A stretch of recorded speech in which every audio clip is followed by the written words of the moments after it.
So today we're going to be doing transformations of exponentials.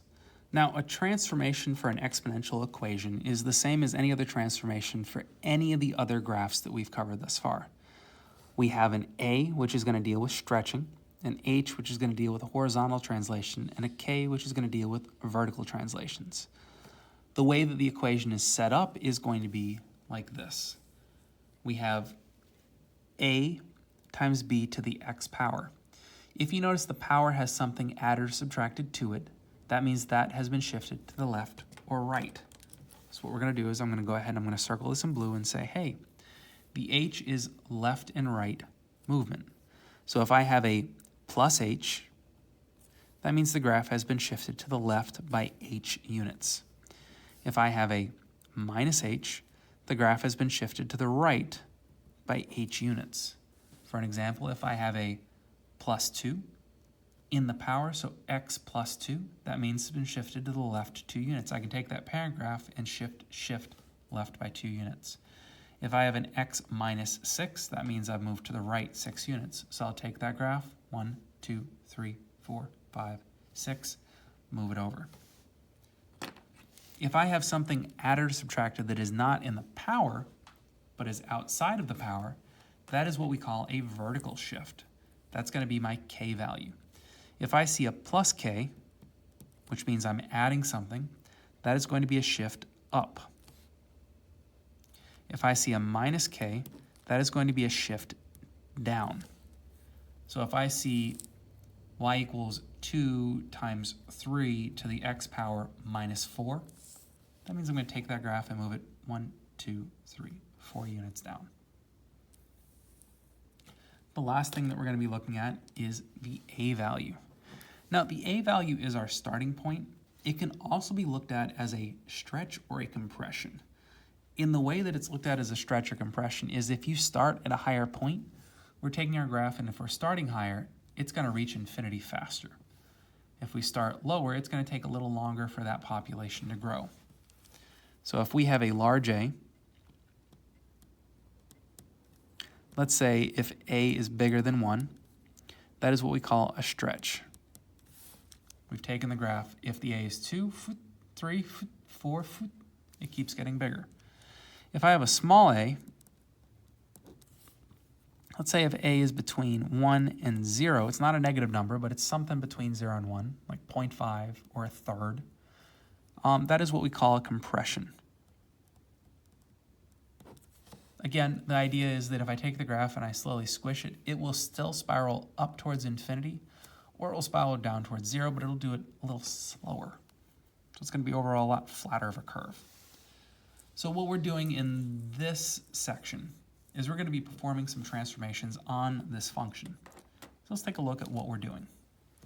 So this function, we're starting with a population of 2, and I'm multiplying it by 1/3, so the population is getting smaller every unit of time. I want to transfer this up by 5 units. So what I know I'm going to do is I'm going to be adding 5 to the outside. So let me rewrite the equation. I'm going to say y is equal to 2 times 1/3 x. And if I'm translating it up 5, I'm going to be adding 5 to the outside.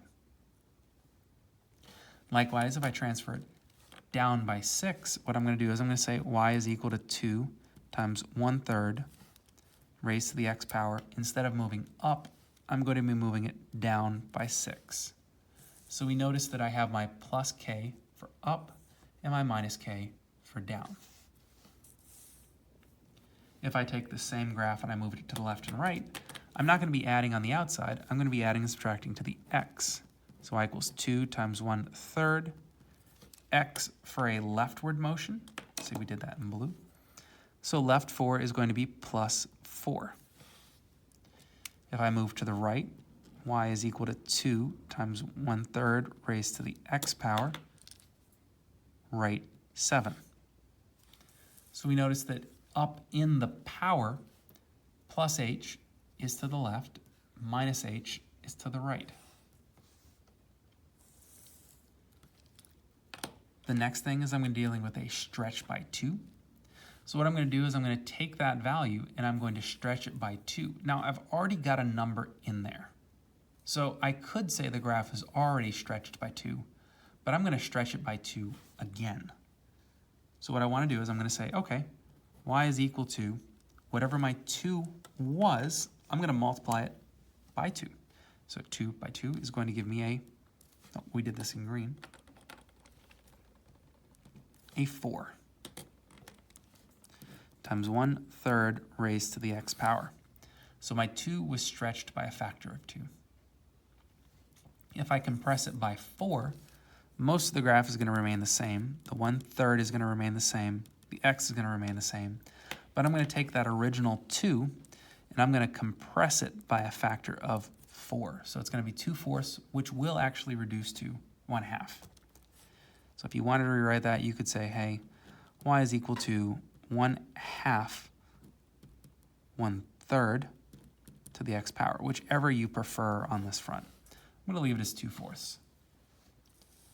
And the last box tells us to do each of the above transformations combined and reflected across the x-axis. Okay, cool. So what we're going to do is if I want to reflect it across the x-axis, I'm going to have to flip everything going on here. So if I reflect this graph across the x-axis, let's go ahead and do that one first.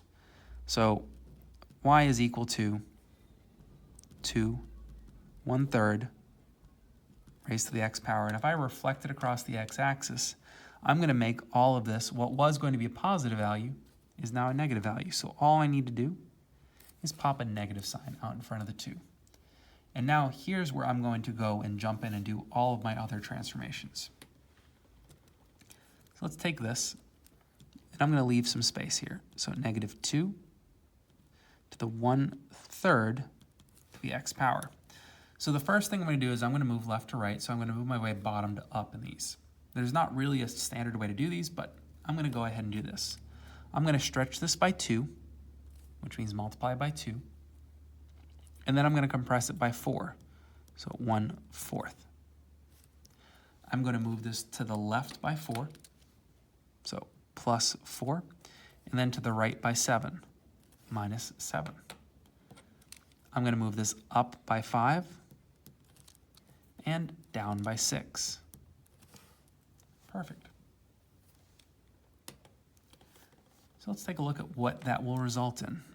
So y is equal to, let's see, -2 times 2 is -4 times 1/4 is a -1. 1/3. Let's see, I moved it to the right by 4 and, left by 4 and right by 7. So it's going to end up being a -3. Oop, forgot the x there. So I have an x minus 3, which means that resulting shift is to the right by 3 units. I'm moving it up 5 and down 6 as a result of -1. So if I combine all of these, up 5, down 6 results in down 1. Left 4, right 7 results in right 3. If I stretch by 2, compress by 4, I've in essence compressed it by half, or compressed it by 2. So I get a 1, and then that reflection across the x-axis pops me a -1. And there we go. If you wanted to name that, you could say reflect. Reflect. You could say a compress. It was a 2, now it's a 1, so a compress by 2. I could say a, let's see, -3 is right by 3. And I could say the -1 is a down 1. In fact, why not? Let's go ahead and include that as part of our answer. So we have a reflection, compression, rightward shift, downward shift. There we go. So that's going to bring us to our second problem. So now this problem already has some transformations done to it. So what we're going to have to figure out is what has been done as to what we want to do. So before we even begin, let's take a look at what is going on with this graph as far as movement. The stretching, compressing, and reflecting aren't going to matter too much because they're pretty much a standard base. But let's look at the left, right, and the up, down. So this graph the minus 1, it has already been moved to the right by 1 unit. The plus 8 tells us it's already been moved up by 8 units. So if I want to move it up 12 more units, and I've already moved up by 8 plus 12 is going to result in a plus 20.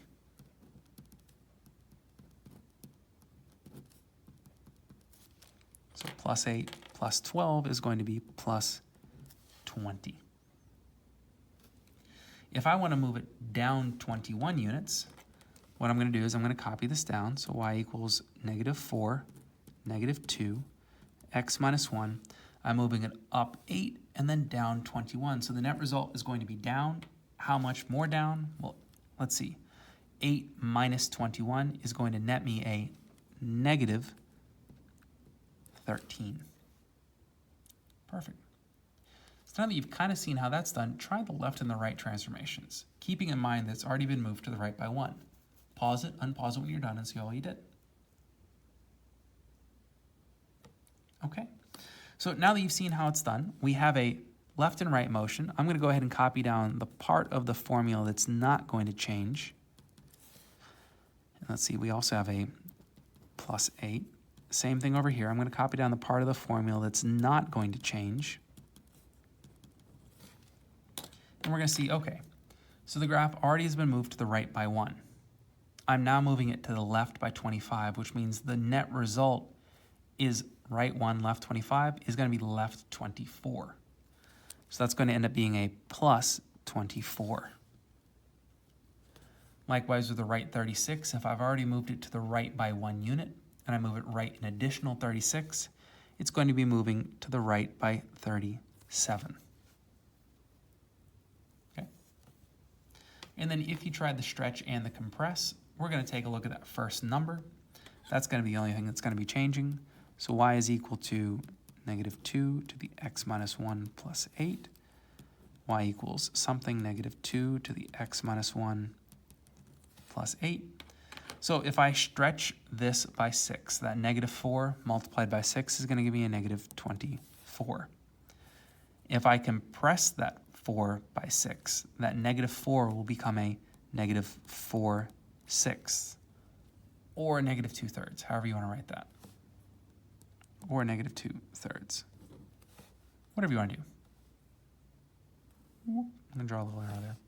That looks good. Okay. Now for the hard part. I want to do all the above transformations combined and reflected across the x-axis.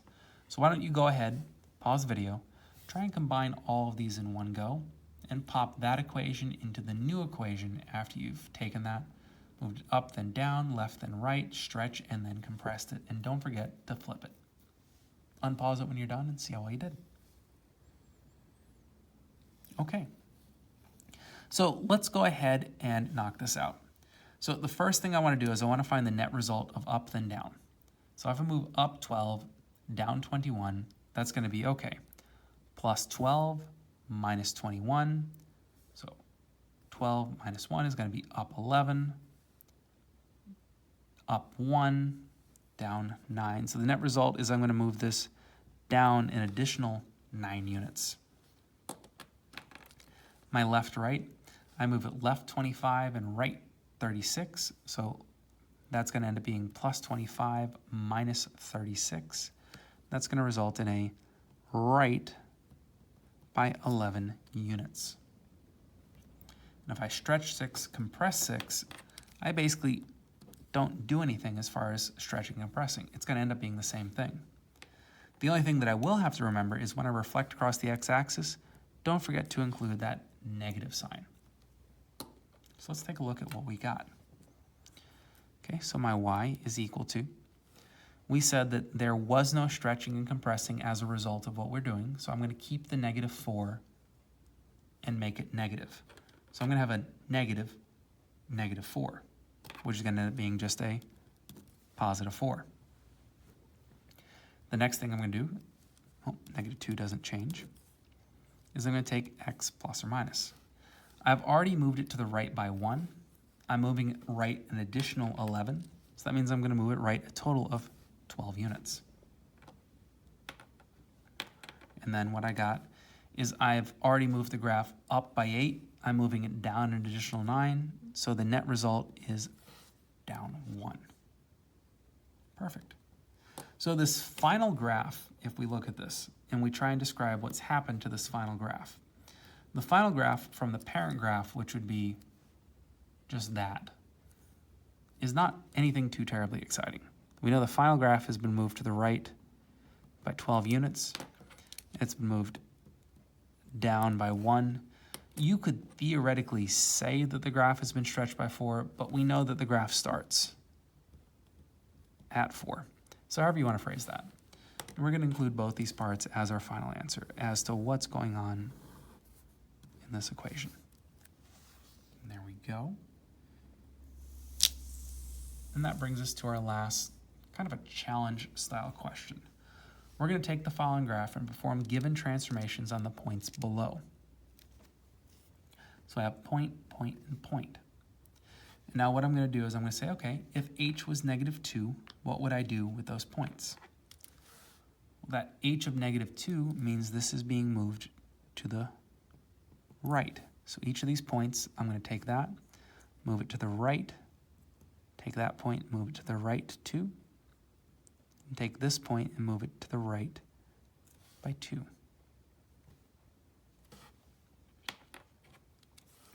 Now then if I move it k minus 3, that means I'm taking these points and I'm moving them down by 3. So I'm going to assume this is a consecutive thing where I perform transformations, and perform transformations. So I'm going to take this as my starting point and then move it down. So I take that point, move it down 3, 1, 2, 3. Let's see, I go here and I move it down 3, 1, 2, 3. Then I move all the way up to this point and I move it down 1, 2, 3. And now this y becomes -y. Anything that has a y value, I'm going to flip it. So let's see, this had a y value of +1, which means that my y value over here is going to be a -1. I had a y value of -2, so I'm going to have a y value of +2. Y value of -3, so I'm going to make that y value a +3. Boom. And so then it asks, now describe how moving these points is any different than moving a graph that contains these points, such as the graph y equals 2 to the power of x. So what the graph, or what this question's asking me is, if I have something that looks like, oh, touche, that wasn't on the line. But, oh well, we've already graphed it. So if I have a graph that looks like this, how is that any different than moving the graph like this? Looks like we moved it to the right, assuming that that is slightly above the point. Moved it down. And then, well, because that's slightly above, that means it's slightly below. Whoop. How is that any different? And the answer is, it's not any different. Performing transformations on a point is the same as performing transformations on a line. The idea is we just have to find points within that line in order to move them. Should help you with graphing here in the future. And there you go.